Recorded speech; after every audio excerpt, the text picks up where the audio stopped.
Bayangkan, seorang jenderal besar, mantan Panglima TNI. Sosok yang dulu dielu-elukan, kini namanya kembali jadi bahan perbincangan nasional. Bukan karena prestasi di medan tugas, tapi karena rangkaian kontroversi, tudingan, dan dugaan kasus besar yang menyeret namanya. Mulai dari kasus yang paling ramai dibicarakan, pengadaan helikopter AW101. Hasil penyelidikan bersama KPK dan Pusat Polisi Militer TNI akhirnya membongkar dugaan kasus pengadaan heli VVIP EW101. Panglima TNI menyebutkan 3 tersangka yang terjerat kasus ini. Pengadaan yang seharusnya menjadi kebanggaan pertahanan negara justru berubah menjadi polemik besar. Dalam proses hukum, sejumlah nama perwira TNI sudah ditetapkan sebagai tersangka. Kerugian negara disebut mencapai ratusan miliar rupiah. Dan di tengah pusaran itu, nama mantan Panglima TNI Gatot Nurmantio ikut terseret dalam perdebatan publik. Ada pihak yang menilai, sebagai pemegang otoritas saat itu, dia seharusnya memahami larangan pengadaan heli tersebut. Namun, hingga kini, semua kembali pada proses hukum dan fakta yang harus dibuktikan. Belum berhenti di situ, nama Gatot kembali disorot lewat aksi massa yang datang ke gedung KPK.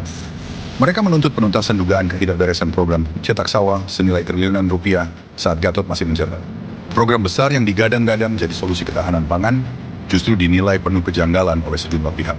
Mereka bersuara lantang, mempertanyakan aliran dana, mempertanyakan tanggung jawab, dan menuntut kejelasan hukum. Apalagi, program ini sempat disebut gagal mencapai target. Sekali lagi, sorotan publik mengarah pada sosok yang sama. Dan belum reda kontroversi itu, publik kembali dikagetkan dengan isu lain.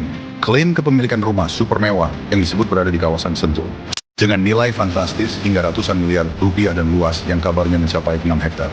Fasilitas mewah, bangunan megah, area luas, semua digambarkan begitu luar biasa.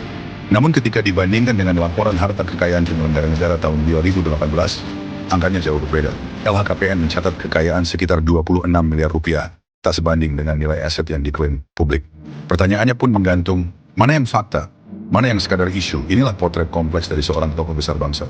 Sosok yang dulu identik dengan kedisiplinan militer, kini berdampingan dengan tanda-tanda besar tentang integritas, kebijakan, dan jejak masa lalunya. Pada akhirnya, publik hanya menunggu satu hal, jawaban yang terang benderang, fakta yang jelas, dan penegakan hukum yang tegas tanpa pandang bulu. Karena bangsa ini butuh kepastian, bukan sekadar cerita besar, tapi kebenaran yang nyata.